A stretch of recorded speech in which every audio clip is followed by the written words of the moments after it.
finalizar que eu leio as perguntas e a gente vai fazendo essa mediação por aqui. Ok. Bem, então podemos começar, né? Eu gostaria inicialmente de desejar um bom dia a todas as pessoas que nos assistem, todas, todos e todes. Dizer que é com muita satisfação que estou aqui pela segunda vez no Trilhas em Rede, parabenizar, não vou nominar aqui para não cometer nenhuma injustiça, mas parabenizar a todas as pessoas que participam da organização desse evento e falar da importância dele, né, para não só o corpo de servidores da UNEB, mas de docentes, estudantes e todas as pessoas que, de alguma forma, se relacionam com a nossa universidade. Dizer que é uma satisfação muito grande estar aqui nesta manhã, principalmente para falar de um tema tão rico e tão caro para nós, e tão importante e necessário. Eu gostaria de dizer também que a gente pode fazer a coisa de uma forma dinâmica, não precisa ser no sentido de uma palestra tão formal, tão contínua, para apenas surgirem perguntas ao final. Em havendo algum tipo de manifestação, de contribuição, pode sinalizar pela mão ou pelo chat, que nós estaremos aqui atentos e atentas a fazer esse diálogo. Como eu disse, eu optei por um formato que não fosse assim tão palestra. A Larissa até me disponibilizou um template, uma base de template, para caso quisesse usar como PowerPoint. Mas, assim, esse tema ele ainda é muito novo, ele embasa muitos, na verdade, provocações e reflexões. Então, achei que uma forma mais dialogada de conduzir essa questão do dia de hoje seria mais interessante. Mas, para melhor organizar a nossa fala, o nosso pensamento, até para que a gente não se perca no tempo, quantos minutos eu terei mesmo de fala? Por favor, me confirme. Olha, nós colocamos de 10 às 12, então fique bem à vontade. 10 às 12, né? Então, assim, eu vou estimar aqui aproximadamente 40 minutos de fala, para não ficar tão cansativo a fala sequenciada, né? E aí depois a gente vai trocando mais reflexões a partir do que já foi posto. Perfeito. Pois bem, então, dentro desse processo, eu queria organizar aqui a minha fala nos seguintes tópicos, inicialmente. A gente vai conversar um pouquinho, inicialmente, sobre a origem da heteroidentificação, né? Como é que surge. Não vou discutir a origem filosófica ou sociológica disso. Vamos discutir mais a questão da origem legal, né, dela no Brasil e na Bahia. Vamos conversar um pouquinho também sobre alguns precedentes judiciais relativos a essa origem, né? O que é que antecedeu antes das leis que fixaram a ideia de heteroidentificação e como ela surge. Vamos falar um pouquinho depois sobre autodeclaração, tá? E aí trazer as regulamentações que a gente tem hoje no plano federal e estadual sobre a heteroidentificação e a resolução da UNEB, que trata sobre o tema no âmbito de reserva de vagas para concursos, né, envolvendo pessoas negras. E aí sim, depois dessa construção de base, vamos dizer assim, normativa que nós temos sobre o caso, nós vamos pensar quais são os desafios que nós temos a cumprir, tá? E vamos pensar também nas perspectivas. Nas perspectivas nós temos para alcançar, seja em âmbito de gestão da própria UNEB, ou seja também no âmbito não gestão, mas coisas que a gente, de alguma forma, pode ver como uma luz no fim desse túnel e que a gente pode, de alguma forma, desenvolver. Então, acho que vocês compreenderam mais ou menos como será a sistemática, né? Eu acho que, por eu ser da área do direito, claro que eu fui puxar mais o tema para discussões mais jurídicas, né? E que, de certa forma, são importantes, porque quando a gente acaba tendo o concurso, quando a gente acaba tendo efetivamente a necessidade de afirmar e de colocar em prática o exercício do direito, tudo vai recair em editais, vai recair em regulamentações, vai recair em recursos administrativos contra decisões, vai recair em pareceres que precisam ser juridicamente fundamentados, vai recair, no final de contas, em última instância, numa judicialização. Então, eu acho que é importante que a gente entenda como funciona, quais são os critérios que a gente tem, que a gente pode utilizar, até porque é importante a gente entender, muitas vezes, a delimitação e a amarra jurídica ao mesmo tempo, porque a gente pode ter uma melhor compreensão, às vezes, de determinadas decisões que saem e que a gente não compreende. E é muito comum as pessoas dizerem assim: poxa, mas a tal pessoa passou na heteroidentificação e é um absurdo, aquela pessoa não é negra. Qual foi o critério que essa comissão de heteroidentificação utilizou? E, enfim. Então, talvez, depois desse debate aqui de hoje, a gente possa trazer um pouco mais de lucidez e racionalização para essa questão que tem sido tão debatida ultimamente, principalmente se aflorou a partir do último concurso que a UNEB teve aqui para o corpo docente e que em breve deve ter para o corpo técnico também. Estaremos também novamente rediscutindo heteroidentificação. Ok? Então, vamos lá. No primeiro ponto que eu coloquei, a gente pode falar um pouco sobre a origem da heteroidentificação. Se a gente for buscar heteroidentificação como uma ferramenta de reconhecimento de uma autodeclaração de alguém que se reconhece como pessoa negra e, portanto, de cor preta ou parda, a gente, claro que vai ter diversos precedentes anteriores, tá? Mas eu quero começar pelo marco legal. Como é que a gente começa pelo marco legal? A gente tem duas leis, basicamente, que iniciam essa questão e nos afetam mais diretamente. A primeira lei é a Lei 12.999, que é uma lei federal que regulamentou a questão dos concursos públicos com reserva de cotas. Essa lei ela foi promulgada em junho, né? Em 9 de junho de 2014, e ela tinha por finalidade o quê? Fazer a reserva aos negros, negras, né? Ela diz lá aos negros, mas aqui eu estou flexibilizando o gênero, de 20% das vagas oferecidas em concurso público para provimento de cargos efetivos. Bom, como essa é uma lei federal, ela abrangia o quê? Empregos públicos no âmbito da administração pública federal, das autarquias e fundações, empresas públicas e sociedades de economia mistas em âmbitos federal. Tá? E aí, lá nessa lei, no artigo 1º, ele vai falar justamente disso, que vai ficar reservado os 20% e tal. E aí o legislador ele acaba dividindo essa legislação em 3 parágrafos aí dentro desse artigo 1º, né? E que ele vai dizer como que vai ser executado essa reserva de vagas. Mas aí no artigo 2º, aí o primeiro ponto demarcatório que a gente vai trazer depois para a nossa discussão, o legislador vai trazer o seguinte: que podem concorrer às vagas as pessoas negras, aquelas que se autodeclarem pretos ou pardos. Então, perceba que o marco aqui da nossa legislação federal foi pela linha da autodeclaração. E aí ele diz assim: conforme o quesito cor e raça utilizado no IBGE.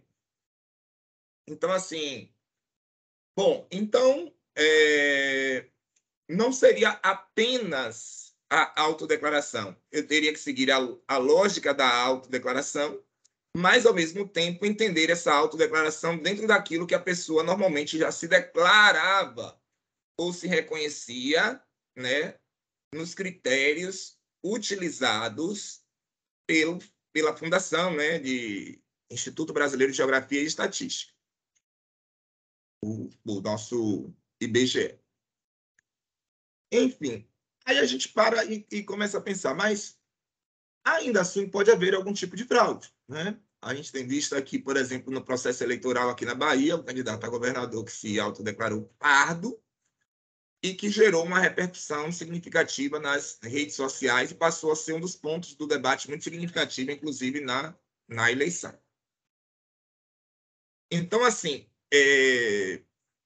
essa autodeclaração, pelo menos para concurso público, ela é diferente da legislação eleitoral, que ainda não está tão amarrada nesse sentido, porque lá no parágrafo 2º do artigo 2º dessa lei que eu citei para vocês, a Lei 12.990, de 2014, ele vai nos dizer que o candidato, né, que se autodeclarar e a sua declaração for constatada como falsa, ela será eliminada do concurso.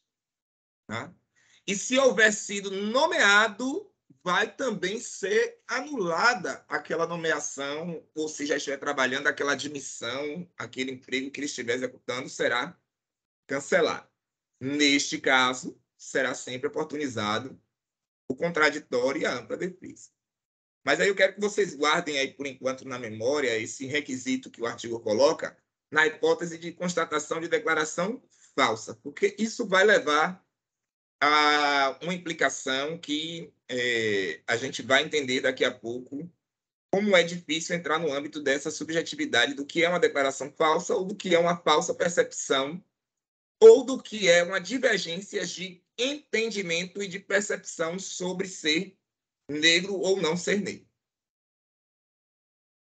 Bem, aí a gente vai para uma segunda legislação, que ela está no âmbito da nossa legislação estadual, agora, que é a Lei 13.182, também é conhecido como o Estatuto da Igualdade Racial e do Combate à Intolerância Religiosa na Bahia, que também é de 2014. E olha que coincidência, ele é da mesma semana da Lei Federal.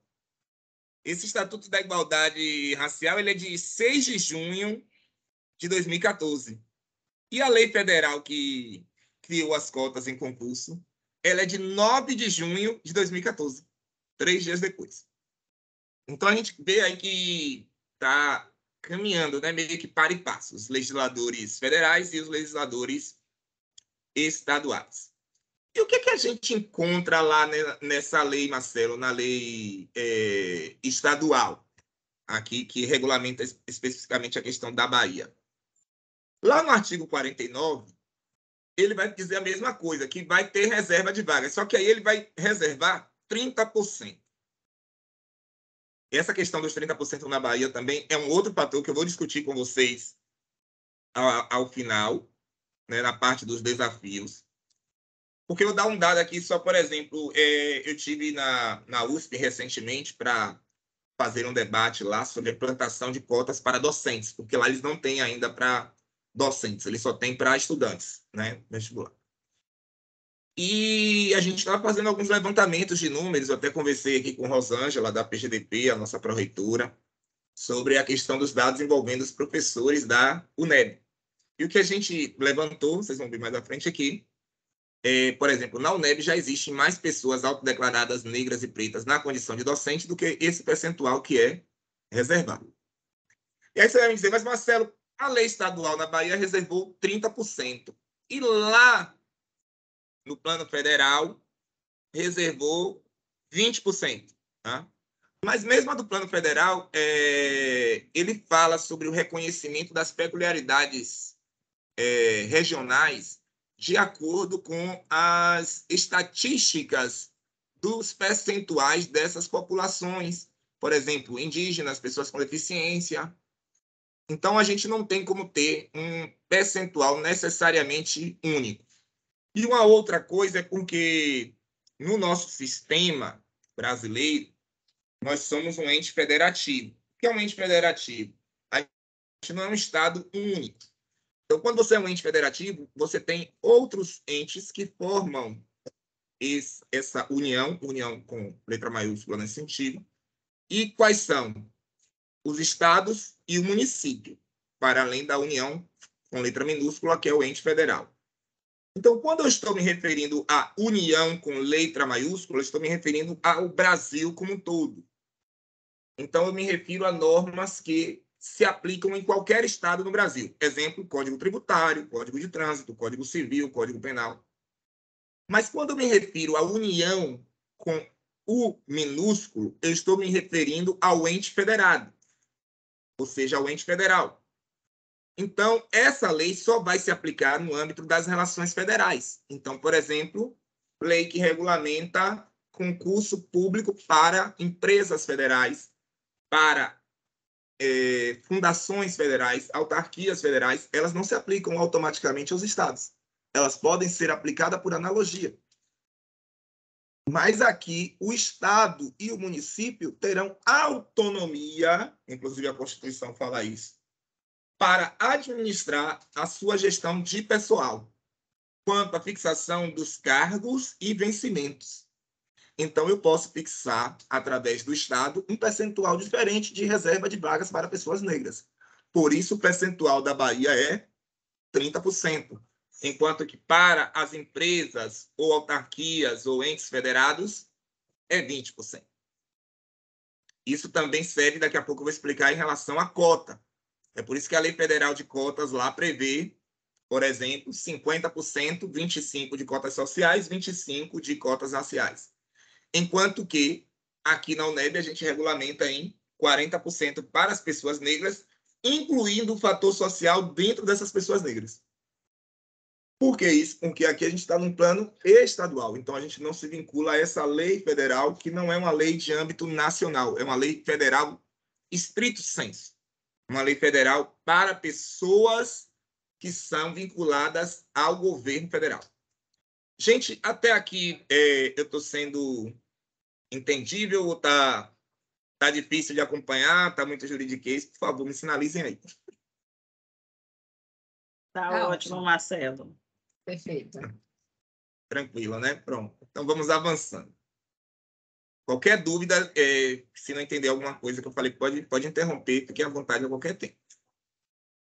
Então, assim, a gente tem aí, praticamente, para a gestão de pessoas, duas legislações. Uma no âmbito federal, que se aplica aos entes federais, que regulamenta em 20%, que diz que o critério deve ser a autodeclaração e que essa autodeclaração deve seguir a lógica do IBGE.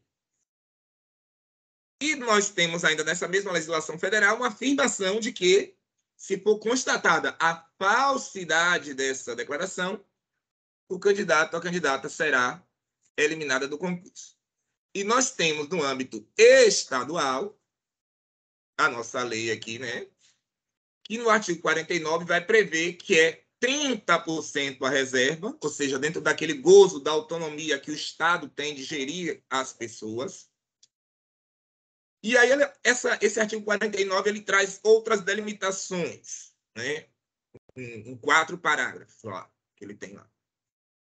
E aí, nessas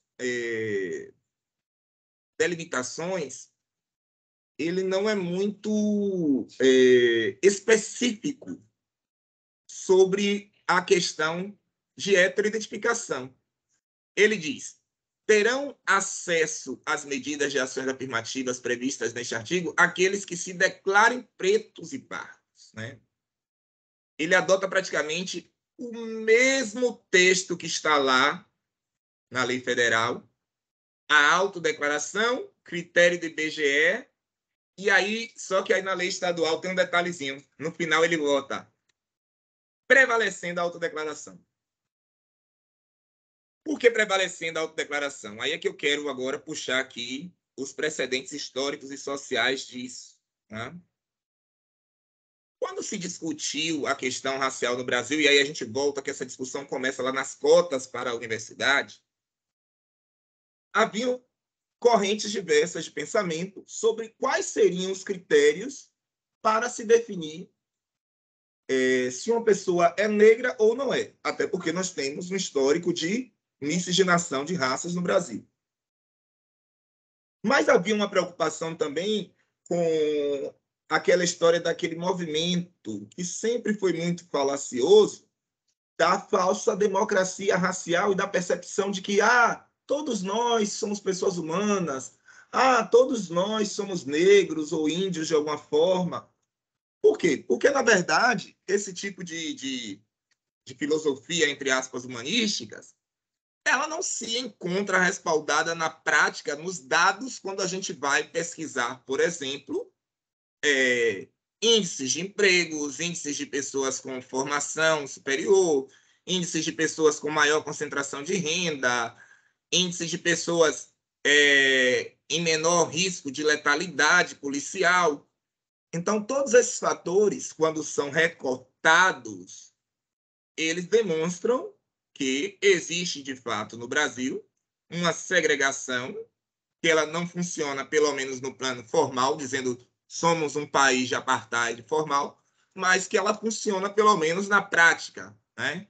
Em todos os sentidos e em todas as situações, o que a gente convencionou a chamar de racismo estrutural. É como se fosse um cimento que está ali ligando todo o tijolo da nossa construção de país. Todos os tijolos estão interligados de alguma forma pelo racismo. Por quê?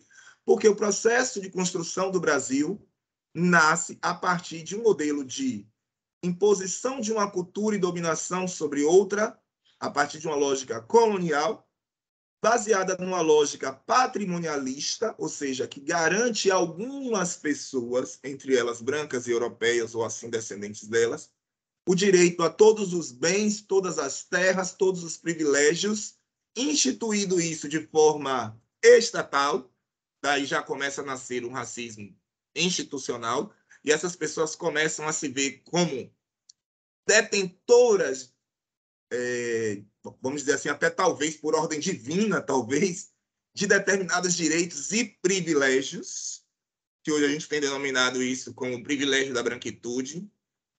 E você tem, em terceiro passo, um modelo econômico extrativista, que vai funcionar a partir de uma lógica de exploração da mão de obra, e que essa mão de obra ela precisa ser escrava para dar condições, naquele momento estrutural, desse modelo econômico funcionar. Então, percebam que é uma lógica cultural, econômica e social que conduz a uma necessária implantação de uma lógica discriminatória racial para justificar a perpetração dessa lógica escravocrata. Então, é como se fosse assim uma trindade, né? O patrimonialismo, tá? O escravismo, né? Escravagismo, e ali o racismo, que é como se fosse um Espírito Santo ali. É invisível, mas está ali unificando um ao outro.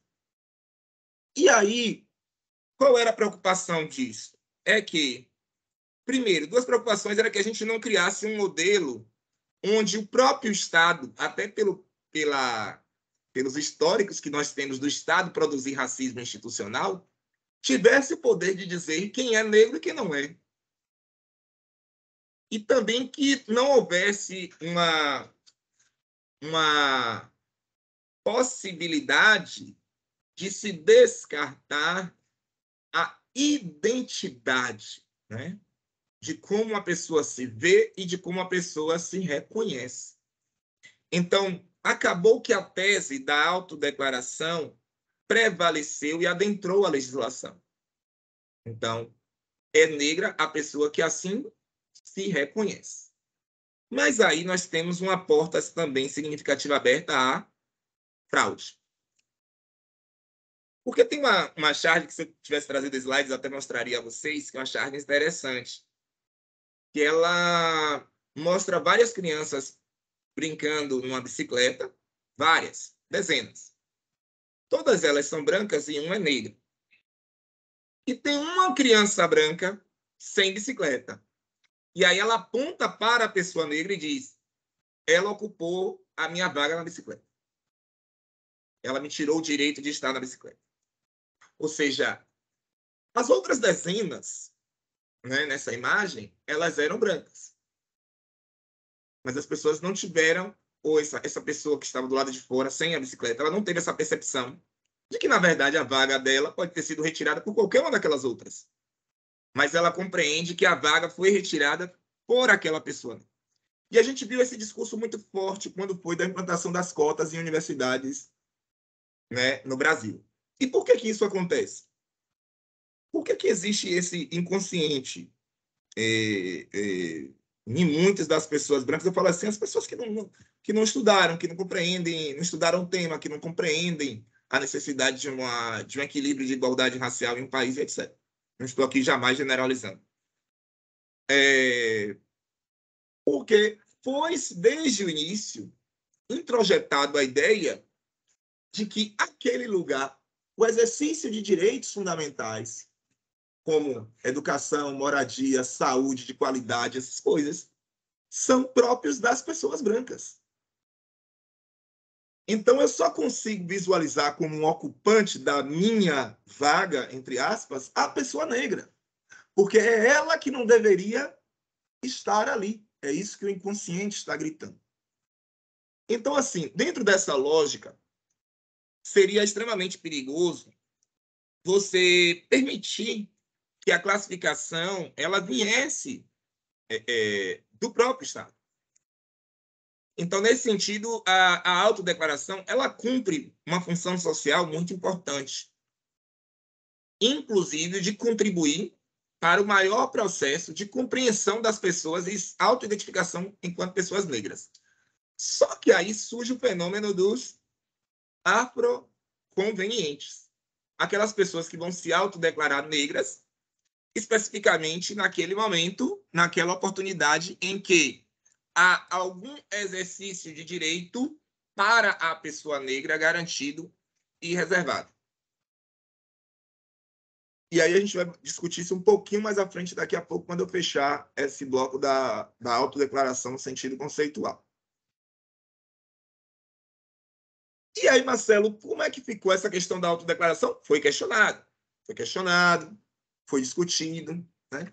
A questão das cotas no Brasil, ela começou, na verdade, com a Lei 12.711, de 2012, tá? Que é a lei que fixou as cotas nas universidades, lei federal, sendo que algumas universidades, anteriormente a essa lei, já tinham fixado por ato próprio, por resolução, a regulamentação de vagas. A gente destaca aqui a Universidade Estadual do Rio, a UNEB e a UNB. Inclusive, a UNB foi objeto de uma ação de descumprimento de preceito fundamental pelo partido DEM, que alegava que não haviam critérios significativos para definir quem seria o destinatário dessa profissão, porque não havia uma definição científica do que é raça. Alegava também que a estimulação de vagas em cotas raciais produziria um apartheid no Brasil, de certa forma, entre outras alegações. Essa ação de descumprimento de preceito fundamental ela teve o número 186. E ela foi julgada no STF, e o STF reconheceu a validade das cotas raciais. Já vou atender uma pessoa aqui que está com a mão levantada. Reconheceu a constitucionalidade das cotas raciais no Brasil por diversos motivos, tá? Quem quiser ler depois, está no Google, é só colocar DPF 186. E reconheceu também a autodeclaração como sendo um instrumento legítimo, né? E também, quando o STF foi questionado numa ADC, que é uma ação de declaração de constitucionalidade, quando ele foi questionado se a lei de reserva de vagas em concursos públicos era constitucional, ele também reconheceu a constitucionalidade da lei de reserva de vagas em concurso e mais, falou dessa vez expressamente sobre a autodeclaração. Essa ADC, salvo engano, o número é ADC 41. Eu vou confirmar depois o número e confirmo com vocês, mas, salvo engano, é isso mesmo. Era a ADC número 41 que o STF se manifestou sobre esse assunto, dizendo que é legítima a utilização da autodeclaração. E aí o STF vai mais, ele diz, e de critérios subsidiários de heteroidentificação, desde que respeite a dignidade da pessoa humana e o contraditório e ampla defesa. Ou seja, o que é a heteroidentificação? Ela surge justamente para combater a fraude na autodeclaração, porque o nosso critério legal é a autodeclaração. Só que qual é a construção doutrinária, a construção jurisprudencial a partir do que está previsto na lei em autodeclaração? É que essa autodeclaração ela não é uma forma absoluta, autoaplicável, ou seja, ela tem uma presunção juris tanto, é uma presunção relativa, ou seja, é uma presunção de veracidade, mas que eu posso afastar se eu comprovo que aquela declaração não corresponde a uma realidade. Aí é que vem a questão. Quais são os critérios que eu vou utilizar para comprovar que uma pessoa que se declarou negra não é exatamente negra? E é aqui que a gente vai começar a falar efetivamente sobre heteroidentificação. Mas aí, antes, eu vou passar aqui a palavra às pessoas que levantaram a mão. Deixa eu ver aqui se tem mais alguém aqui no chat também. Por favor, eu não sei se eu estou vendo aqui na ordem Débora correta, Ribeiro mas eu estou vendo uma Chaves. pessoa só, Débora, que está com a mão levantada. Isso. Bom dia a todos e todas. Estão me ouvindo? Estamos ouvindo bem. Marcelo, Vou dentro brincar aqui da... só para poder pegar um copo de água aqui do lado. Mas estou lhe ouvindo. Marcelo, dentro dessa discussão de construção social, né, da sociedade, né, discriminatória, racista, tendo uma pessoa, eu estou falando na questão das cotas, preta, reconhecidamente preta, e ela tendo uma situação social, econômica mais, digamos, em uma condição mais melhorada, não sei se esse é o termo, como você avalia, como você comenta o discurso de pessoas que dizem que nem toda pessoa preta tem direito à cota? Na verdade, eu quero saber como você avalia dentro dessa construção social de racismo, de preconceito, ainda que a pessoa seja reconhecidamente preta e que tenha uma condição social mais favorável, como você avalia a necessidade dessas pessoas entrarem na política de cota, do direito delas a participarem da questão da cota? Porque o que eu quero falar, existem também, no caso da UNEB e de outra universidade, que eu não me recordo que você mencionou, tem a junção da questão de autoidentificação, da autodeclaração, com reconhecimento da pessoa sendo preta e da questão da realidade social. Mas, dentro dessa construção social, ainda que ela não tenha uma condição social mais vantajosa que os demais, ela ainda tem o direito a essa vaga de cota, sendo preta. Eu fui clara ou tem muita confusão? Eu entendi perfeitamente sua pergunta e sua angústia. Só que eu gostaria de, se você me permite, de deixar para tratar disso no próximo bloco. Eu tinha dividido aqui em 3 blocos. Esse primeiro bloco era um bloco originário, para tratar dos precedentes e do conceito e da ideia da fixação da tese da autodeclaração. Nesse segundo bloco, agora eu vou tratar especificamente da heteroidentificação. E aí, no terceiro bloco, eu trago aqui um ponto, desafios e perspectivas. E dentre os desafios, eu traço justamente alguns pontos. A gente vai discutir sobre colorismo, percentuais de reservas, e um outro ponto é esse ponto, racial socioeconômico. Ou seja, e aí nessa discussão racial socioeconômico, entra justamente essa pergunta que você traz, que é a questão das pessoas pretas com melhor renda. E que é um fato muito corriqueiro que acontece aqui na UNEB, que a gente pode trabalhar aqui também nessa discussão, que embora hoje o vestibular ainda não tenha a heteroidentificação, mas a gente vai passar a ter, é a questão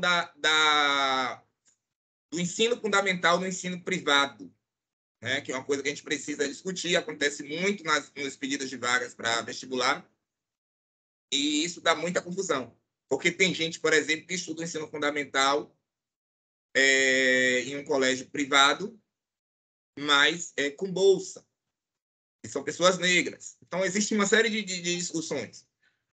Então, eu lhe pediria perdão por não responder exatamente agora e pediria a sua compreensão para que a gente trate nesse momento, pode ser?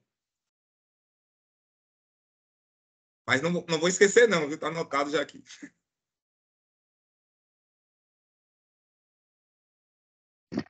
Tudo bem, obrigada. Nada. Então, pessoal, tem mais alguém que gostaria... Deixa eu ver se tem no chat aqui algum comentário.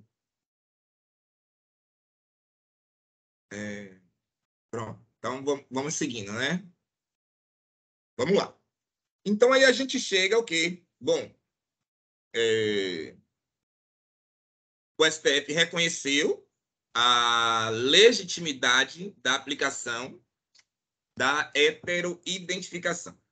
Mesmo antes do STF, isso que o STF fez na ADC 41, quando ele reconheceu, engraçado, porque acho que tudo só acontece em junho, né? Eu falei aqui, a lei federal foi 9 de junho, a lei nossa estadual foi 6 de junho, e esse julgado do STF é 8 de junho. Mas só que não foi em 2014, tá? Foi em 2017 já. Em 2017, o STF, em 8 de junho de 2017, o STF vai dizer, olha, é legítimo você exigir a autodeclaração e é legítimo também você não dar 100% de confiança a essa autodeclaração. Você pode utilizar critérios subsidiários, como a heteroidentificação. Aí ele pediu o quê? Desde que você respeite a dignidade da pessoa humana. Isso é óbvio. A gente não pode criar um tribunal de julgamento e de exposição das pessoas ao ridículo para dizer se elas são negras, brancas, índias ou qualquer outra denominação. A gente tem que criar um sistema que preserve, de alguma forma, a pessoa, não a exponha, né? Porque imagine, por exemplo, se a pessoa tivesse que se apresentar a uma banca e tivesse que fazer uma defesa e tivesse ali uma discussão pública daquele assunto. Imagine, né? Poderia se levar a situações extremamente constrangedoras. E isso aqui, respeitar a dignidade da pessoa humana, vai implicar depois uma série de pequenos procedimentos que a gente vai ver na regulamentação da heteroidentificação. E depois garantido contraditório e ampla defesa. Ou seja, se você tiver negado a sua autodeclaração, você vai ter que primeiro saber por que sua autodeclaração foi não confirmada. Ou seja, a decisão que recusa a heteroidentificação, ela precisa ser fundamentada. E que se tem alguém aqui que já trabalhou em banca de heteroidentificação, como membro ou membra de banca, vai saber que não é fácil você fazer essa fundamentação. Porque muitas vezes a gente está trabalhando exclusivamente com fenótipos, traços negroides. E tem pessoas que têm alguns e não tem outros. Tem uns que têm a mais, outros que têm menos. E qual é o critério? Basta ter um? Tem que ter a maioria dos traços? Tem que ter o critério da passibilidade, que a gente vai ver aqui mais à frente? Enfim, muitas dúvidas, angústias e perplexidades. E por que ele diz garantido contraditório e ampla defesa só isso? Só é ter o direito ali de ter uma decisão fundamentada? Não. Porque isso é óbvio. Toda decisão administrativa do poder público ela deve ser fundamentada. Toda decisão judicial ela deve ser fundamentada. Isso já está na nossa Constituição. A ampla defesa vai para além. A pessoa vai ter o direito de recorrer daquela decisão e de questionar. E é por isso que existe a banca recursal. A banca recursal. Alguém está falando aqui, já fui aprovada em alguns concursos no Rio. Quando morava no Rio. Vou voltar aqui para puxar aqui o chat rapidinho, só para ver, porque fiquei curioso agora. Para ver aqui, deixa eu puxar aqui. Já fui aprovado em alguns concursos quando eu morava no Rio Grande do Sul. Além da autodeclaração, tinha uma entrevista individual com uma comissão. Geralmente eram pessoas negras com estudos na área de negritude. Perguntavam sobre minha vida, se passei por situações constrangedoras em relação à cor. Eu me considero negra, mas muita gente não acha porque tem olho verde. Enfim, mas sempre fui aprovada pelas cotas. É isso aí. Não há uma proibição de fazer a entrevista. O que há proibição é de que você faça de uma forma que expõe a pessoa ao ridículo. Isso aqui não é possível. Então, vamos lá. Seguindo aqui, a gente vai chegar nesse tema já já, viu, Lilás Salles? Até porque hoje é tudo gravado, exatamente. Que bom que é, né?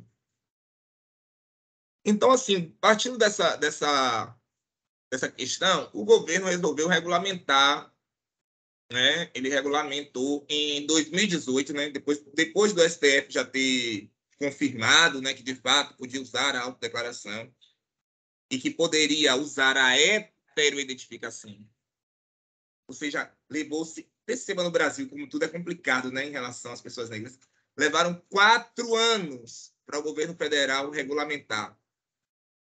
4 anos desde que a lei foi criada. E levou aproximadamente 1 ano depois do STF reconhecer que a heteroidentificação era possível de ser utilizada.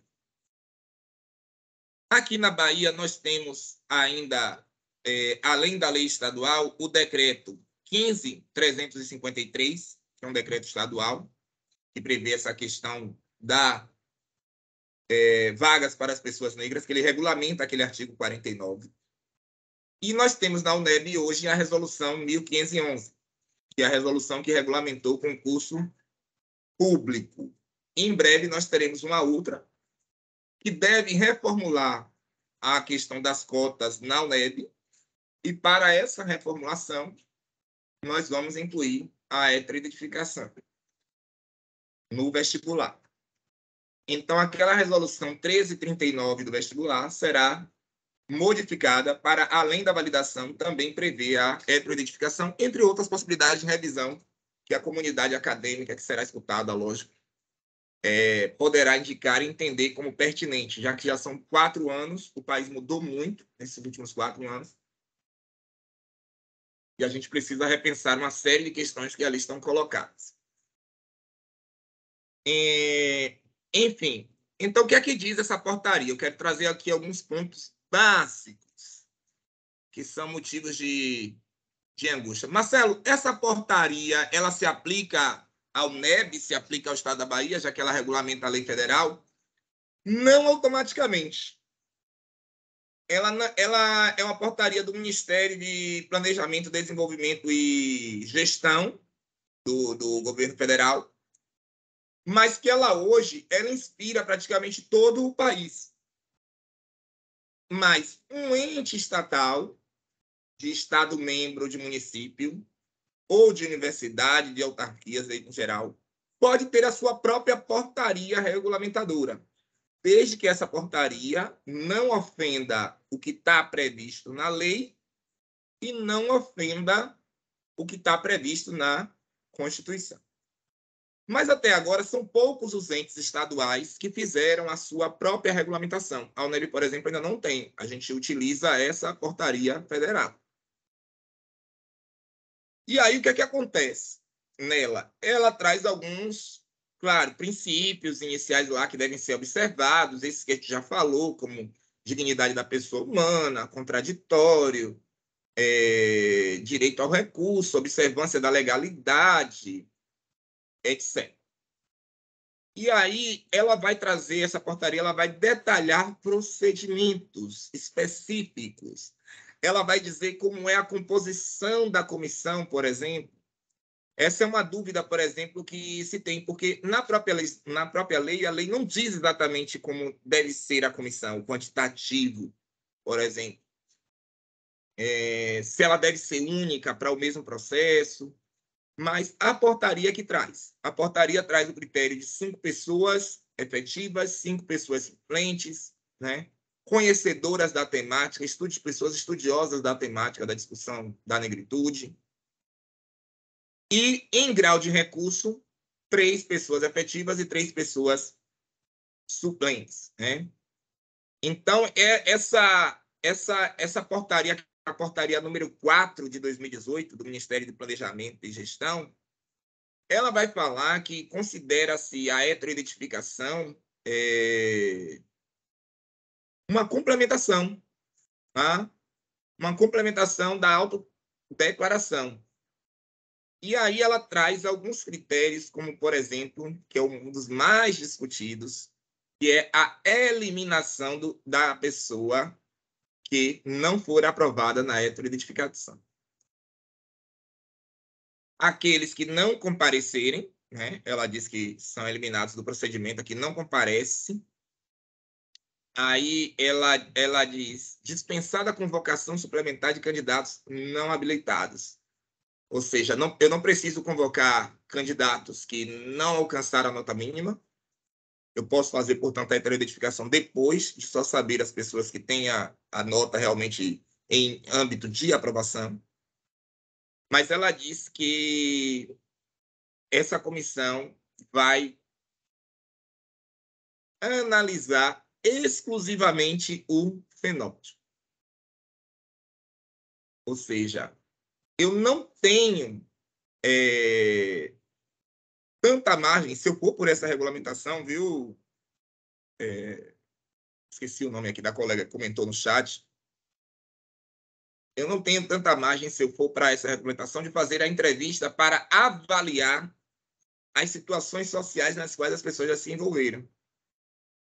Aí você vai dizer, mas Marcelo, como é que lá no Rio Grande do Sul, então, era feito assim? Lá era feito assim porque, possivelmente, eles têm uma regulamentação própria, possuem uma portaria própria que permite isso. E aí cabe a gente aqui na UNEB, quando a gente for fazer a nossa regulamentação, pensarmos se é interessante que a gente adote esse critério. Tá? Lilás, né? Lilás, foi a pessoa que comentou. Então, certamente, esse processo que você se submeteu tem uma portaria própria que não é essa portaria aqui.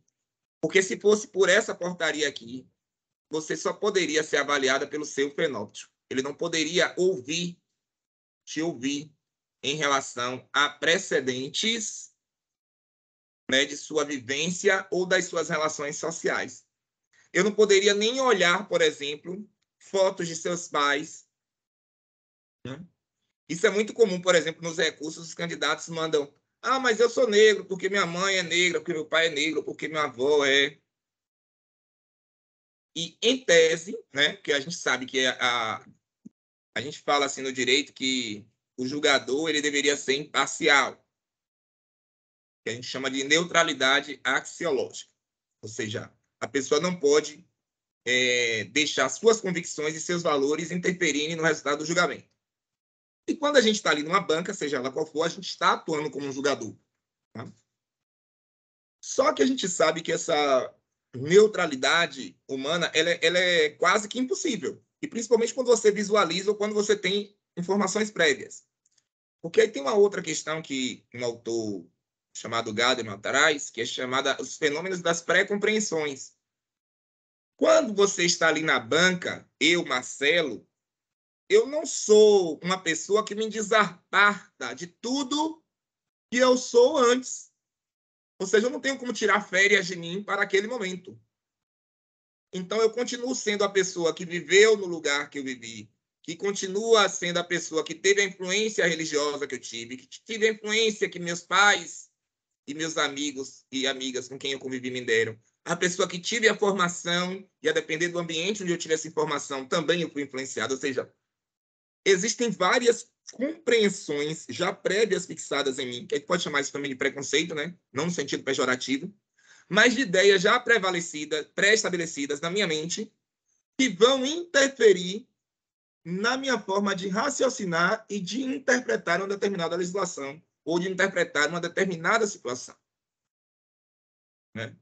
Então, ela está trazendo isso como hermenêutica. Ou seja, quando você faz a tradução de um determinado fenômeno, né? Porque a norma, vamos botar assim, tem uma norma ali escrita, é proibida a entrada de pessoas com animais, aqui na PROAF. Aí chega uma pessoa que é cega com o cão-guia. Aí eu sou o pró-reitor de ações afirmativas. Eu vou dizer a ela, você não pode entrar porque tem uma regra aqui dizendo que não pode entrar pessoas com animais. Eu posso fazer esse tipo de hermenêutica que decorre de uma interpretação gramatical literal e legalista, ou eu posso tentar fazer uma interpretação teleológica que vai buscar, na verdade, um sentido mais histórico, sociológico dessa norma. Por que essa norma foi criada? Qual é o sentido que ela quer alcançar? Quais foram os precedentes e os debates do legislador? Por que isso foi criado? Qual é o bem jurídico que ela visa proteger? Qual seria o problema de ter um animal aqui? Eu posso começar a fazer essas inquietações. Ambos os métodos de procedimentos de interpretação, tanto o outro lá, exegético, gramatical, literal, ele é válido, como esse outro que eu estaria abordando aqui também é válido. E o que é que vai decidir que eu vou utilizar um ou outro? Os meus posicionamentos, as minhas pré-compreensões. E aí eu vou chegar, por exemplo, usando um critério de que ele não pode entrar. Usando outro critério, eu vou chegar à conclusão de que, olha, essa norma foi criada para evitar que isso aqui se transforme em um zoológico. Mas não pode impedir o acesso e o exercício de pessoas que a própria pró-reitoria foi criada para a proteção e manutenção do direito dessas pessoas. Seria um contrassenso ilógico. Até acho que é redundante isso, né? Contrassenso já por si só já é ilógico. Mas, enfim, nesse diapasão, eu chegaria à conclusão que, quando a gente tem ali é proibida a entrada de animais, aquilo ainda não é a norma. Ali é só um texto normativo. A norma, a regra real, ela só vai existir a partir do momento que eu tiver um ser humano que a interprete e que valore, tá, essa norma. E aí, como é que ele vai ser totalmente imparcial e neutro? Se ele vai aplicar valores, se ele vai trazer valores a essa interpretação, né? Então, é impossível desassociar a participação humana. A gente vai ter que entender realmente direito enquanto um fenômeno cultural, e se é um fenômeno cultural, a participação humana é desassociável dele. Não tem como eu imaginar que nenhuma decisão será sempre 100% neutra, porque elas não serão. Para o bem ou para o mal, elas não serão. Então, isso também interfere na hora que eu estou analisando, por exemplo. Eu fico muito observando, por exemplo, o comportamento das pessoas nas bancas de heteroidentificação. É muito difícil ter, por exemplo, uma pessoa parda na banca de heteroidentificação que tenha um critério mais rigoroso na hora de determinação de quem pode ser considerado destinatário ou não daquela vaga. E a própria portaria que regulamenta isso, que eu acho que nesse sentido a portaria tem sentido e tem razão, ela determina que a comissão ela deve possuir uma pluralidade que dê margem a diversos olhares. Então, a comissão tem que ter pessoa branca, por exemplo, tem que ter pessoa parda, tem que ter pessoa preta, tem que ter homem, tem que ter mulher, tem que ter disparidades regionais. Porque, por exemplo, uma pessoa ser olhada como negra em Salvador é uma coisa. Uma pessoa ser olhada como negra em Barreiras é outra coisa. E nós estamos dentro do mesmo estado. Imagine se a gente começar a fazer comparações entre, por exemplo, Bahia e Rio Grande do Sul. Entre Rio Grande do Norte e Goiás. São percepções diferentes. São culturas diferentes, são formações diferentes. Então, nem tanto ao céu, nem tanto ao inferno. Então, a gente precisa realmente entender que é razoável, nesse sentido, entendo assim. Quem quiser discordar também pode trazer seu argumento contrário, no momento em que desejar. mas entendo como razoável essa fundamentação da portaria, em trazer a diversidade para o âmbito da portaria. Só que essas diversidades, elas implicam nisso que eu falei. Ou seja, a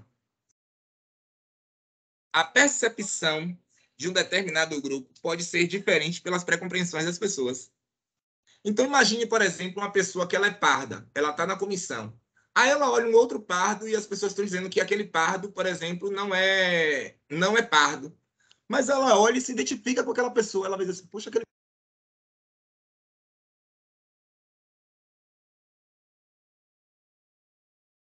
O microfone está fechado, O microfone, professor, fechou.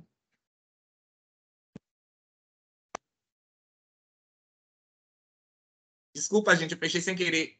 A minha voz cortou em que momento? Foi agora. Foi rápido, só quando falou que ela reconhece a outra pessoa.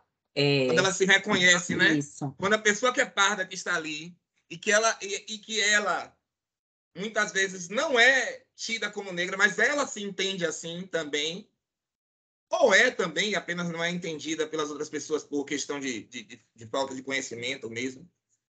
E aí ela encontra uma outra candidata, um outro candidato ali na banca sendo avaliado ou avaliada, na qual ela se identifica com aquela pessoa. Então, como exigir a neutralidade axiológica nesse momento, nessa decisão? Invariavelmente, né? Eu não tenho esse dado cientificamente posto, mas eu tenho empiricamente observado nas comissões que eu participei. As pessoas pardas tendem a ser mais flexíveis na passibilidade das pessoas pardas nos julgamentos das comissões. Porque elas se identificam com aquele candidato ou com aquela candidata. Quer dizer, se eu... É tipo assim, mais ou menos um raciocínio. Se eu me identifico como pessoa negra, essa pessoa também é negra. Entendem? Claro que eu não estou tratando aqui de casos absurdos, tá, gente? Eu não estou tratando aqui de nenhum caso Eu estou tratando aqui dos casos que geram dúvidas. Que aí é que está a grande questão, né? Aquele caso que está ali no limiar, tá?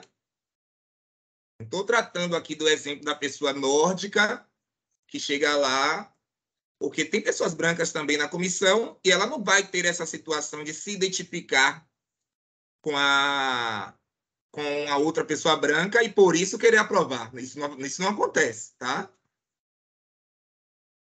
Vejam que o exemplo que eu trouxe para a questão da hermenêutica da norma, do cego com o cão, é uma situação onde há uma margem de dúvida, porque a norma diz uma coisa, mas eu tenho uma situação que ela foge à interpretação literal daquilo. Que se você aplicar literalmente, você cria uma situação social pior do que aquela que a norma quis proteger. Então, neste sentido, eu preciso pensar que essas dificuldades surgem quando há razoável dúvida. Não é em qualquer caso. Então, vamos lá. Continuando a nossa fala.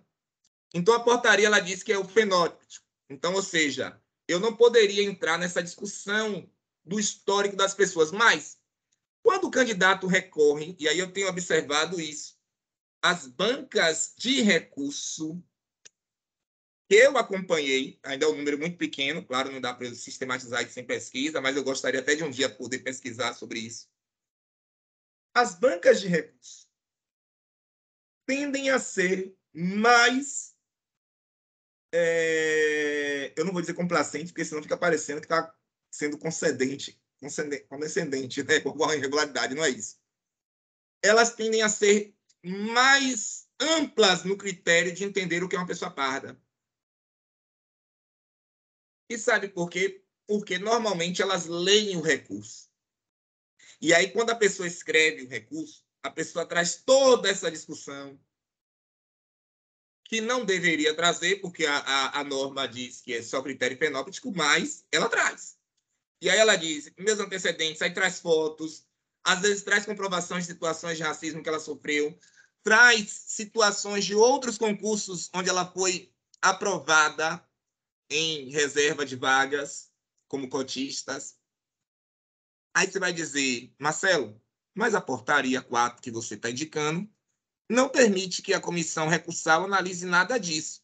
Que a comissão diz que apenas assiste à gravação, lê o recurso, mas não pode se apegar a esses critérios, que tem que se apegar ao critério fenótipo, ou seja, assistir a gravação e entender se aquela pessoa é negra ou não.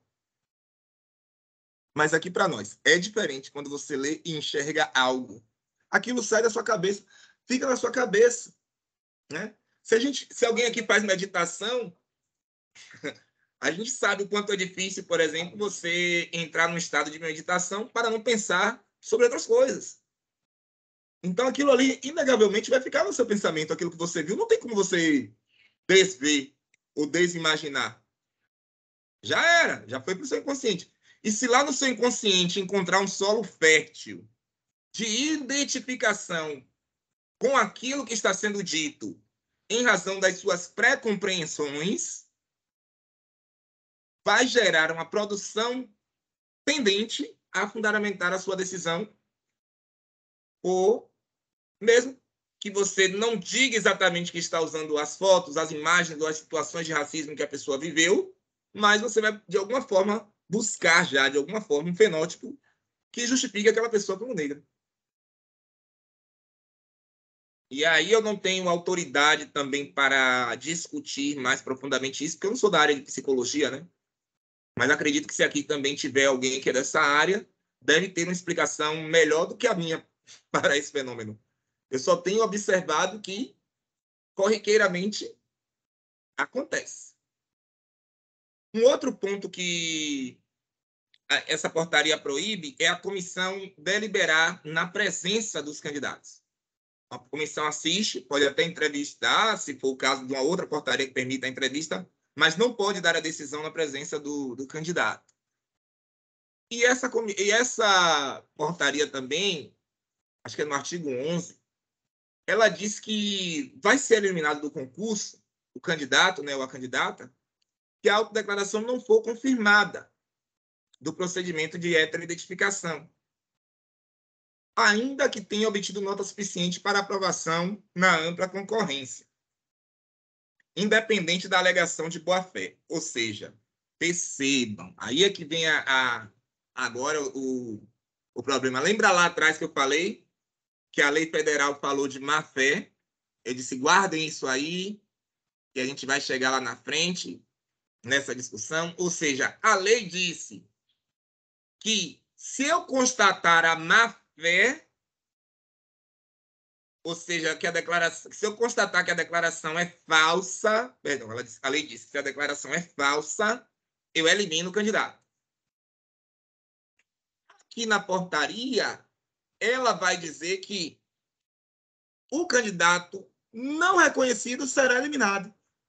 Então, independente de boa-fé ou de má-fé. Então, assim, ao meu ver, a portaria extrapolou.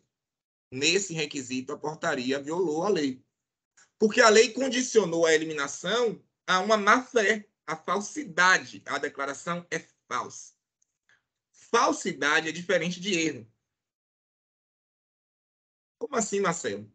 Bom, aí eu vou buscar um pouquinho aqui do Código Civil. Lá no Código Civil, quando trata de anulação de negócios jurídicos, o legislador ele traz duas hipóteses para a gente anular negócios jurídicos parecidas com essas. Tem várias hipóteses. Tem lesão, estado de perigo, coação, mas tem duas hipóteses que são interessantes para tratar aqui. Uma chama erro, outra chama dolo. O erro é assim, eu passo ali na loja, vejo uma corrente bonita, imagino que é ouro e compro, pensando que é ouro. Só que não é ouro. Então, no caso aí, aconteceu um chamado erro. E o erro tem várias coisas. Existe o erro em substância. No direito penal, a gente tem erro de procedimento, erro sobre pessoa. Em casamento, a gente pode ter erro sobre pessoa. Você pode casar com alguém pensando que Antigamente, em novela, em filme, tem muito isso, né? Casei com fulano pensando que era um conde e era um charlatão. Mas, assim, o erro, ele não é provocado necessariamente pela outra pessoa. O erro, ele é interno. Eu falava muito isso quando eu dava aula de teoria geral civil lá na UFPA, né? O erro é você que imagina, você que cria a percepção, por conta das condições que lhe foram apresentadas. E aí o erro pode ser excusável ou inexcusável, ou seja, o que é excusável e inexcusável? Bom, é aquele erro comum que você errou porque qualquer pessoa, naquela condição que você estava, imaginaria que era de ouro. E tem aquele outro que é inexcusável porque é um absurdo. A coisa é gritante. Está muito mais para latão do que para ouro. Qualquer pessoa conseguiria compreender isso e só você não entendeu.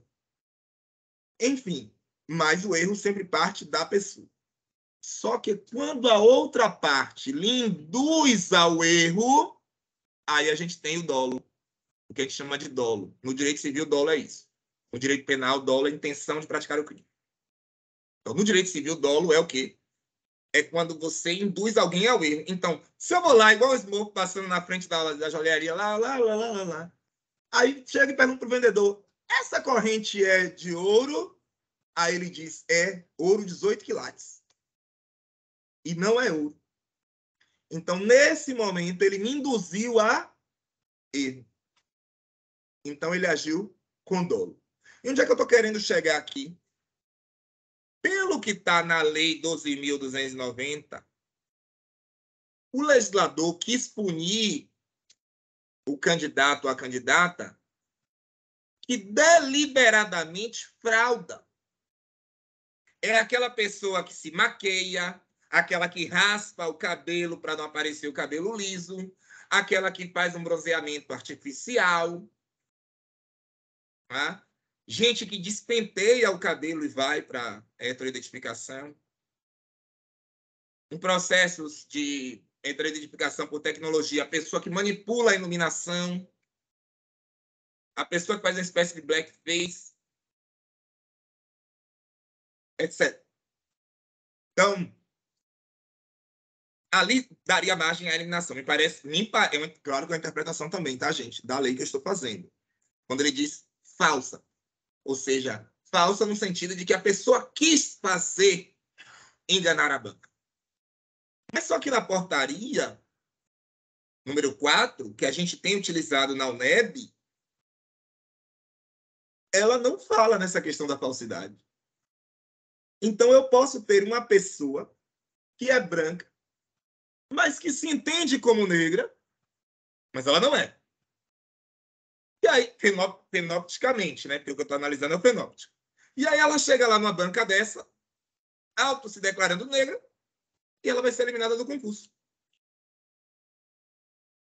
Aí alguém está dizendo aqui no chat, tem alguns concursos em que não elimina total, transfere para ampla concorrência. Porque justamente tanto a lei como a portaria falam sobre essa possibilidade. Tá? Ou seja, a lei vai falar que, no artigo 3º, lá a lei 12.990, perdão, que os candidatos negros concorrem concomitantemente às vagas destinadas à ampla concorrência e às vagas de reserva para pessoas negras. Então, ele concorre nas duas.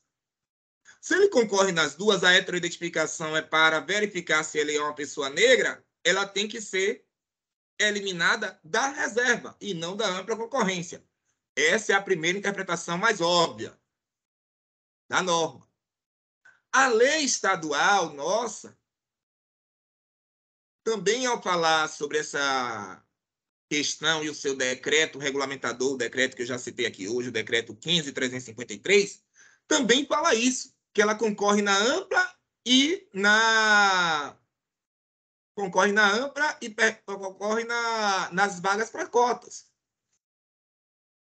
Então, aí eu fico pensando, se ela foi desclassificada em uma fase da heteroidentificação, por não se caracterizar como destinatária da cota, mas ela tem nota suficiente para concorrer na ampla. Imaginemos, por exemplo, se ela for a primeira colocada em nota da ampla, ela poderia nem estar se submetendo à heteroidentificação. Eu não estaria criando um ônus maior à pessoa negra do que eu criaria a uma pessoa branca? Uma pessoa branca que passasse em primeiro lugar já não estaria automaticamente nomeada, atendidos os demais requisitos para nomeação? E uma pessoa negra que concorre nas duas, aí teria que, mesmo tendo nota em primeiro lugar para concorrer na ampla, teria que se submeter à heteroidentificação e seria eliminada, mesmo que sua declaração não fosse uma declaração de má-fé? Percebem a incongruência da coisa? Eu estou sempre dando à pessoa branca a oportunidade de entrar automaticamente e estou sempre colocando a uma hipotética pessoa negra uma segunda condição onde ela pode ser eliminada se ela não agiu de má-fé. Porque a portaria que regulamenta hoje isso no plano federal e que é utilizado muitas vezes em muitos concursos, inclusive aqui na UNEB, diz que a gente tem que fazer isso que a gente tem que eliminar. E aí vem o grande desafio. Aí eu vou começar os desafios. E o primeiro vai ser esse, já para puxar o gancho. Se eu for pela lógica, então, de só eliminar a pessoa que tentou falsear, como eu vou comprovar que ela está tentando falsear? Tem casos que são bizarros. Tem casos que chega a gente lá derretendo a maquiagem. E vai ficar gravado aquilo, né? Mas tem casos que são muito subjetivos. E você imputar uma acusação na fundamentação de sua decisão de que a pessoa tentou burlar a banca já se torna algo mais grave. Porque automaticamente você já está dizendo que a pessoa cometeu um crime de falsa declaração. Você está imputando um crime a uma pessoa. Então já percebe o lugar de maior dificuldade em que a banca ficaria, se eu for trazer para esse lado de só excluir as pessoas que atuaram de má fé.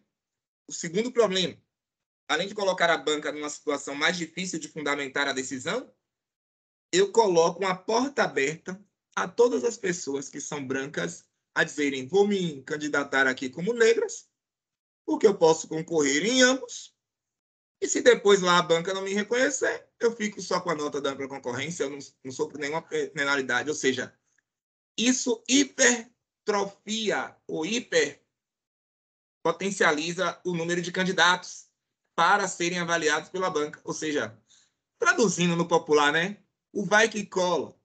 Muita gente vai querer jogar o barro, sabendo que não será punido ou punida. Depois vai só dizer: não, mas eu não tive má fé. Eu achava que eu era realmente uma pessoa negra. E aí ela vai estar concorrendo na ampla concorrência.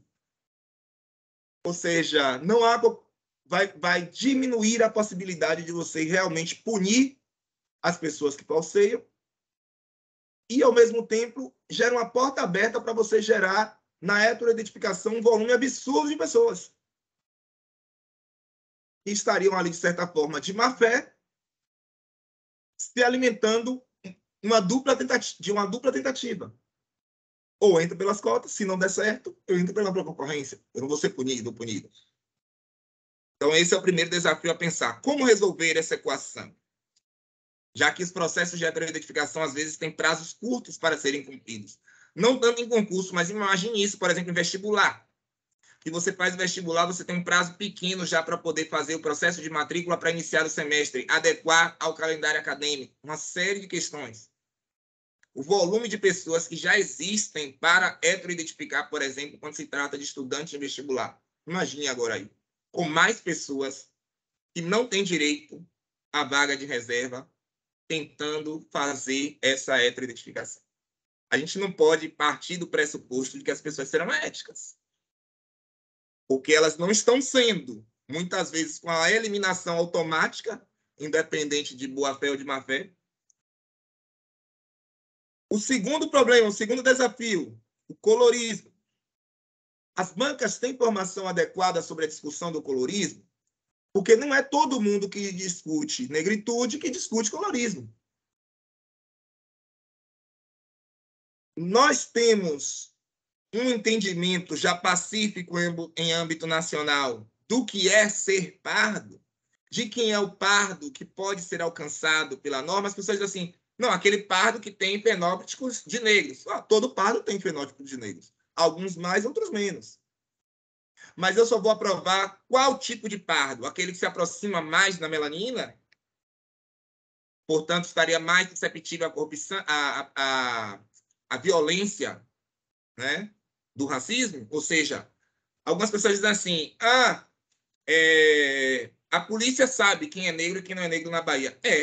Mas só que o critério da polícia é um critério muito baseado na melanina também.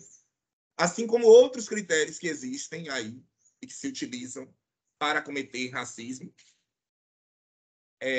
são critérios muito baseados na cor da pele. Quanto mais negroide, quanto mais retinta, mais racismo a pessoa sofre. Eu, sendo negro como sou, ninguém tem dúvida aqui de que eu tenho cor preta, tem? Acho que não, né? Eu já sofri abordagens com pessoas mais retintas que eu e pessoas mais claras que eu, onde nitidamente a pessoa mais retinta sofreu mais preconceito que eu. E eu ainda assim seria destinatário da norma da proteção da cota. Então, o fato de sofrer menos racismo não necessariamente te exclui da proteção. A gente diz assim, mas Marcelo, o pardo mais próximo ao branco, ele tem mais passibilidade. Mas a gente também já pensou sobre o problema, inclusive psicológico, que gera para uma pessoa sem lugar? Ou seja, ela não é destinatária da proteção para a reserva de cotas enquanto negra, mesmo sendo pardo, mas porque ela se aproxima mais da pessoa branca, mas ao mesmo tempo ela não é branca. A depender do lugar onde ela esteja, por exemplo, em determinados lugares onde a branquitude tem uma maior delimitação, um maior quantitativo. Por exemplo, se ela for na Europa, em países nórdicos, se ela estiver no próprio sul do país, ela não será considerada branca. Ela sofrerá racismo também. Marcelo, então o critério deve ser regional? Tipo, determinado pardo que na Bahia não sofre o racismo porque ele é perceptível como pessoa branca, ele não é destinatário. Mas se ele estiver no Rio Grande do Sul, em Santa Catarina, ele é destinatário? O critério pode ser regionalizado? Já que a própria comissão prevê a presença de pessoas regionalizadas para poder identificar essas diferenças? Isso aí pode gerar o que acontece com a guerra do ICMS, né? Que a guerra do ICMS é porque nos estados brasileiros as alíquotas de ICMS são diferentes. Então, às vezes, a empresa prefere abrir a empresa em tal lugar porque a alíquota é menor, mesmo ela transportando o produto para um outro estado. Eu não vou entrar em detalhes disso aqui porque a aula não é de tributário, mas isso gera vários problemas de desenvolvimento para alguns estados. Até hoje, a gente precisa de uma reforma tributária por conta disso. Então, a gente pode criar aí uma guerra regionalizada, onde os pardos correm para determinados lugares onde seja mais fácil. Então, assim, é o que acontece, por exemplo, nos Estados Unidos em relação à lei penal, onde você tem estados que têm a pena de morte, você tem estados que não têm a pena de morte. Então, o Brasil teria características, dentro de um federalismo, dentro da sua história, de adotar essas perspectivas regionais diferenciadas. O Brasil já está fazendo meio isso na questão do percentual, né? Os estados podem adotar o percentual diferenciado de acordo com o seu quantitativo. E aí eu trouxe, por exemplo, o estado da Bahia adota 30%. No levantamento que eu fiz com a professora Rosângela, só na UNEB, mais de 51% das professores e professoras são autodeclarados negros e pardos. Ou seja, o percentual que já existe dentro da universidade é maior do que o percentual de reserva de cotas. Ou seja, nós estamos num estado onde 80% das pessoas são autodeclaradas. Então, se 80% das pessoas são autodeclaradas negras e pardas no estado da Bahia, qual é o sentido da lei dizer que a vaga é 30%? Mas é porque essas pessoas também concorrem na ampla concorrência. Então não deveria eliminar a pessoa parda que não é aprovada na reserva de vagas. Ela deveria passar pela ampla concorrência. Está vendo como as coisas vão se tornando complexas e difíceis de decidir? Por exemplo, eu estou reclamando aqui dos 30%, mas no último concurso da UNEB, para professores e professoras, se não fosse a reserva de 30%, o nível de aprovação seria 22 e alguma coisa. Ou seja, neste caso específico, a reserva dos 30% foi eficiente. Aí a gente tem que pensar outros fatores. O que é que aconteceu, então? Nós tivemos problemas no período do concurso, nós tivemos dificuldades mais socioeconômicas das pessoas negras concorrerem, ou ainda não temos um número suficiente de pessoas negras para suplantar essa reserva de 30%, as bancas, de alguma forma, tiveram comportamento de racismo estrutural, a gente precisa reavaliar as bancas e as ementas. Às vezes, como assim, Marcelo? Você acha que alguém numa banca senta e reprova alguém só por ela ser negra? A gente não pode descartar essa possibilidade. Inclusive, a gente estava discutindo isso lá na USP, e lá na USP tem a chamada leitura da prova, né? Que é uma das fases que foi retirada justamente por essa discussão. Um dos motivos foi esse. Porque a percepção de uma branca, majoritariamente branca, quando ver uma pessoa num lugar de intelectualidade e essa pessoa é negra falando e escrevendo, há uma dificuldade de assimilação e de compreensão. Por quê? Porque nossos olhos estão acostumados à reserva de papéis. Inclusive, tem um vídeo do Paraná sobre esse assunto, que eles chamam de racismo institucional, e eu acho que não é exatamente racismo institucional, mas onde eles fazem testes com pessoas, vocês já devem ter assistido esse vídeo, onde eles colocam pessoas brancas e pessoas negras com as mesmas roupas, exercendo as mesmas atividades, e os olhares das pessoas geram percepções de profissões e de funções diferentes. Então, quando a mulher é negra, ela é empregada doméstica. Quando ela é branca, no mesmo lugar, com a mesma roupa, ela é a dona da casa que está conferindo as compras. Quando é o homem negro fazendo um grafitaço, ele está pichando. Quando é uma pessoa branca, está fazendo uma obra de arte.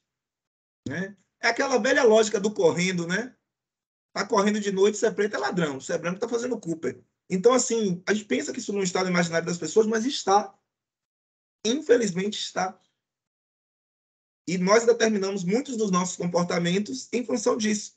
Então, isso não deveria ser observado. Isso é a tese que defende, a corrente, vamos dizer assim, que defende que os destinatários das políticas públicas é o pardo que mais se apresenta como pessoa preta, né? Que é a tese, por exemplo, da professora e promotora Lívia Vaz, né? Eu assisti uma live dela outro dia falando sobre isso. Ou seja, porque que é a pessoa que é efetivamente vítima do racismo, já que o nosso racismo se baseia muito na questão da melanina.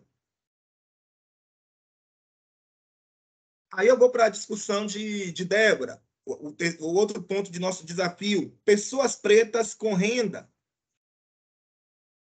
elas deixam de sofrer racismo? Não.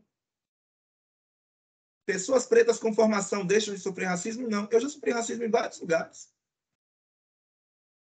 Mas, assim, se a gente considerar também que nós estamos no start inicial da inclusão, ou seja, o Brasil tem 520 e tantos anos, nós não temos nem 20 anos de legalização ou de formatação dessa política afirmativa, quem a gente deveria incluir primeiro? As pessoas que foram mais subjugadas ou tentar uma inclusão mais ampla? Porque, nesse sentido, as pessoas que têm uma melhor condição socioeconômica, elas têm uma diluição do processo, de certa forma, de acesso a direitos fundamentais. Não estou dizendo de racismo em si. Mas, pelo menos, elas conseguem acessar, às vezes, a advogados, a um plano de saúde, a uma convivência em um ambiente de segurança, acessam a uma escola de melhor qualidade. Mesmo assim, a gente chega em determinadas situações, por exemplo, escolas pequenas, privadas, no interior, o ensino fundamental interferiria tanto na diferenciação em relação a essas pessoas negras, que são negras retintas, por exemplo, em relação a uma pessoa que estudou na escola pública na mesma cidade e que depois ambas fizeram ensino médio, por exemplo, numa instituição de ensino federal, no IFBA. Eu vou dar um exemplo prático da minha própria vida. Por exemplo, eu tenho uma prima que estudou no colégio privado de bairro, esses pequenos colégios. Não estou falando aqui de Sartre, de Antônio Vieira, não estou falando desse padrão de escola, tá? E eu estudava em colégio público. Havia uma diferenciação, tá? Sim. É tanto que quando nós fomos estudar juntos para adentrar no IFBA, eu sentia essa diferenciação. Nós entramos no IFBA. e tivemos as mesmas dificuldades. Claro que isso aqui não é científico, eu estou dizendo só um exemplo, um caso concreto, para a gente pensar. Depois de um determinado momento em que nós estávamos no IFBA, nós tínhamos uma situação intelectual equiparada, tanto nas dificuldades quanto nas assertividades. E quando a gente foi para o vestibular da UFBA, eu fui aprovado e ela não. E na época não havia reserva de cotas. Então, assim, se a gente raciocinar, percebam que, neste caso, o ensino médio fez uma interferência significativa para o acesso à universidade. Não foi tanto o ensino fundamental lá do colégio privado que pesou, mas nós na UNEB ainda usamos. A lei federal usa apenas o ensino médio como critério para a escola pública. Na UNEB a gente utiliza. E aí existem vários casos aqui que a gente fica assim pensando, poxa, tem situações, por exemplo, de crianças que estudaram um ano apenas no ensino fundamental, no ensino privado, por uma bolsa, porque a escola pública estava fechada naquele ano. E essa pessoa fica excluída do processo de cotas socioeconômico no nosso vestibular. Aí a gente entra dentro do critério da análise, aqui não vou dizer do que é legal, mas do que é justo. É razoável essa interpretação? Ah, mas Marcelo, mas se a gente abrir aqui, a pessoa que estudou 2 anos vai alegar também. Aí se você, não dá para você dizer até 1 ano, até 2. Aí você teria que repensar o próprio ensino fundamental. Porque se ela se enquadra no critério da renda, porque é o critério da escola e da renda, e se ela se enquadra no critério da renda, significa que será uma pessoa também que não terá acesso à universidade privada. A não ser que ela consiga um ProUni.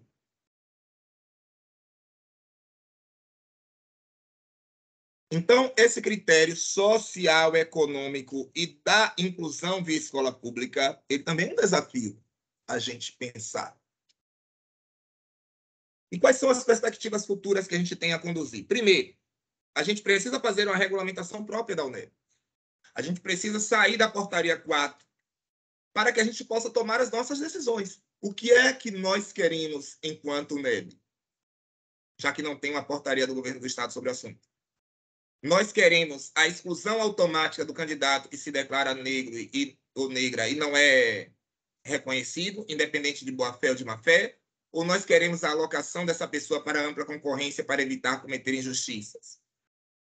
Nós queremos repensar o critério social e econômico?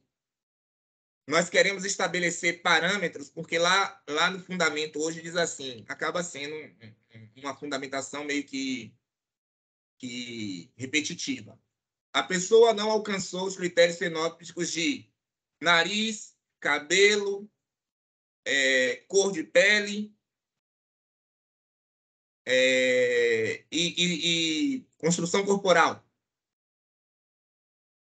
A gente precisa delimitar, por exemplo, se uma pessoa só tiver um desses traços negroides, ela seria destinatária? Seria pela maioria dos traços? Se seria pela maioria, quantos traços serão considerados? 3, 4, 5, 6, 7? Onde nós vamos encontrar a base científica para discutir isso?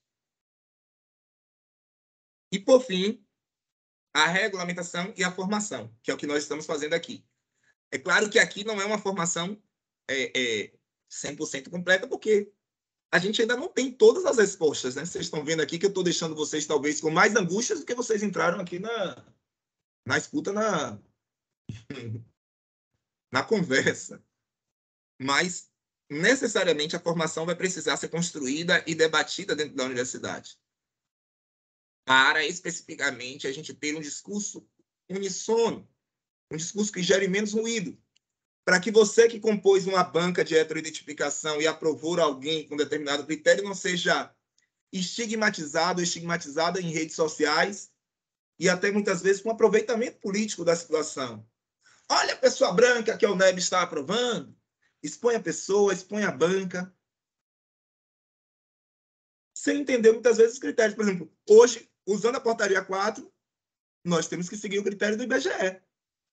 Então, se a pessoa se autodeclara parda e ela se autodeclara parda dentro dos critérios do IBGE, para excluí-la, eu tenho que fundamentar a inexistência de critérios fenópticos. Mas até isso a portaria não resolve, porque a portaria não diz. E se tiver um?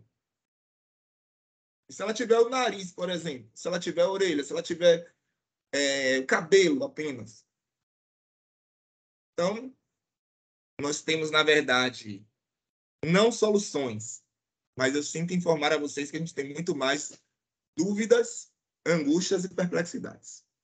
Então, essa é a minha fala aqui. Fico aberto à escuta de vocês. Obrigado.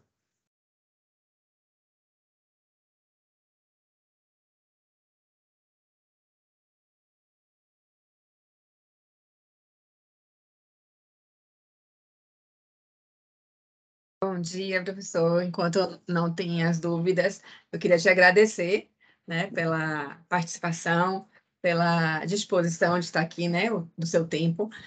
Aprendi muito, eu consegui, né, participei agora da organização da heteroidentificação, então pude aprender muito, que antes a gente tinha essa dúvida, né, quem é pardo, quem é preto, e aí na banca a gente aprende que todo mundo é negro, ou da cor preta ou da cor parda.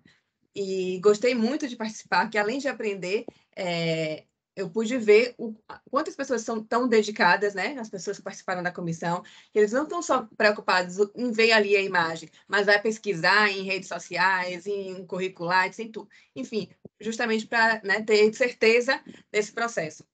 Então, eu queria deixar aqui, né, o meu agradecimento por tudo que eu aprendi neste processo e também aqui, né, as suas palavras, você falou do juridiquês, mas fluiu tranquilo. Quando uma pessoa realmente conhece o assunto, domina o tema, flui, né? Gostei bastante.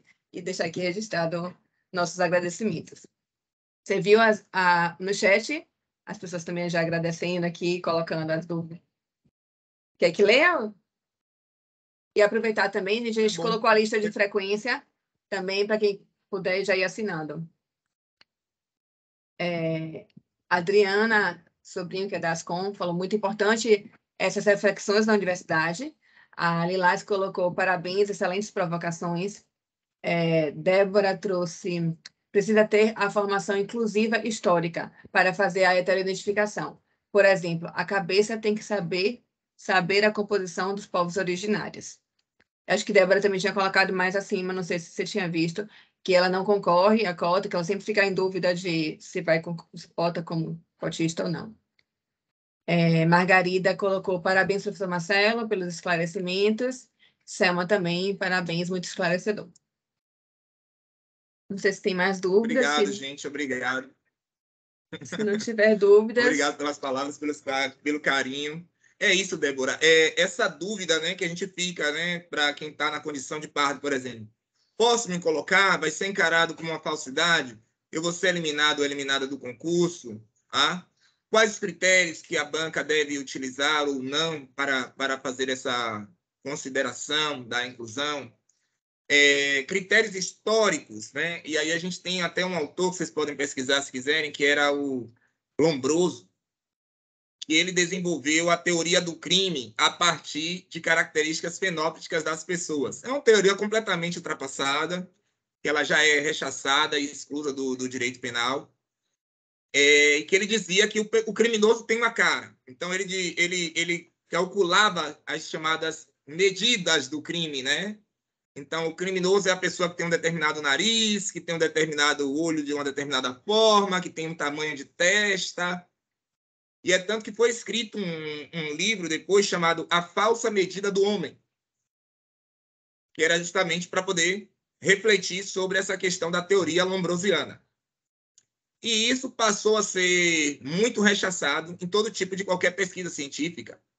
Então, há uma certa repulsa e uma certa dificuldade da gente desenvolver análises a partir desses critérios, tipo, o negro tem a cabeça maior, aí tem um cérebro maior, porque isso acaba ou menor, ou maior ou menor, porque isso é uma linha muito tênue entre racismo científico e eugenismo.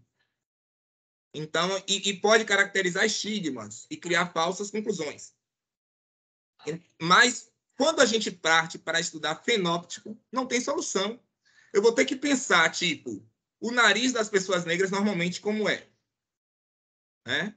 o cabelo das pessoas negras, normalmente, os lábios de uma pessoa negra, normalmente, como é. Mas pode ter alguém que tem o lábio e não tem o nariz, ou vice-versa.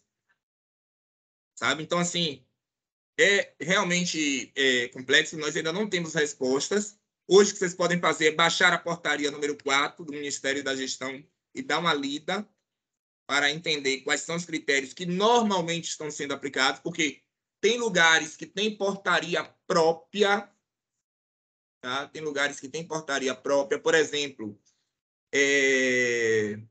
eu vi um edital de uma universidade, que é a Universidade Estadual do Paraná, né? A Unespar, que ela tem uma regulamentação própria para bancas de heteroidentificação.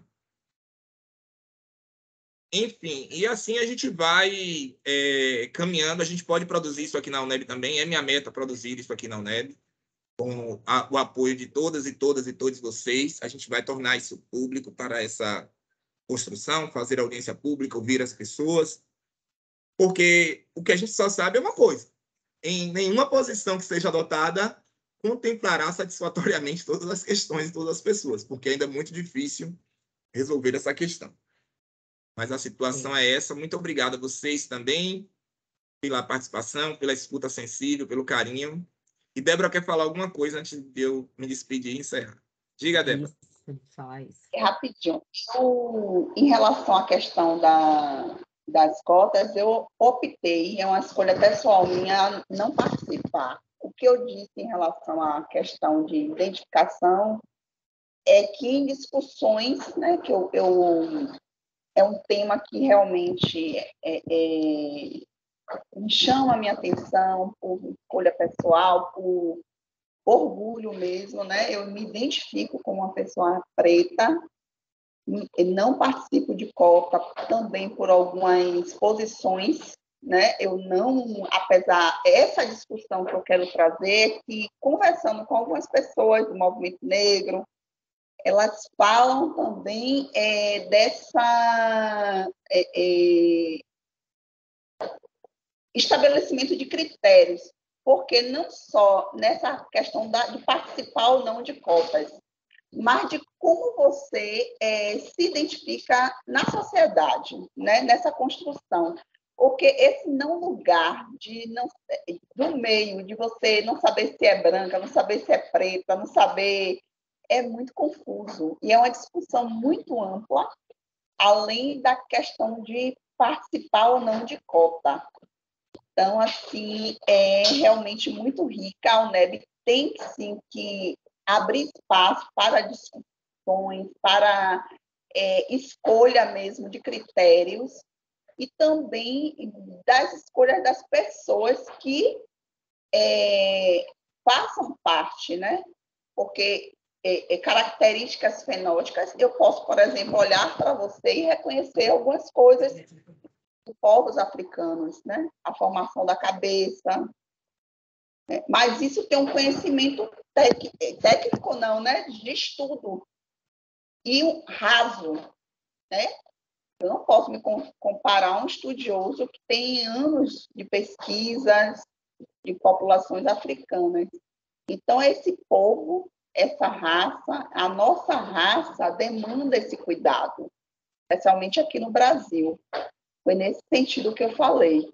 Não só como a UNEB é uma universidade que preza pela essa inclusão, essa participação social, ela já deveria ter implantado uma legislação que resguardasse esse lugar que, né, dentro da sociedade. Enfim, obrigada, adorei, eu sempre gosto de participar, estou sempre presente e você realmente soube muito bem trazer essa discussão. Obrigada, Marcelo. Então, obrigado a vocês de coração. Muito obrigado, Débora, pelas suas palavras. Obrigado, Larissa, toda a equipe PGDP, pelo convite. E deixo aqui o meu abraço e até a próxima. Valeu, gente. Tchau. Beijos no coração. Obrigada, professor Marcelo, mais uma vez, nosso pró-reitor de Ações Afirmativas. Muito obrigada por colaborar com a gente mais uma vez e Até breve. Obrigada a presença de todos também.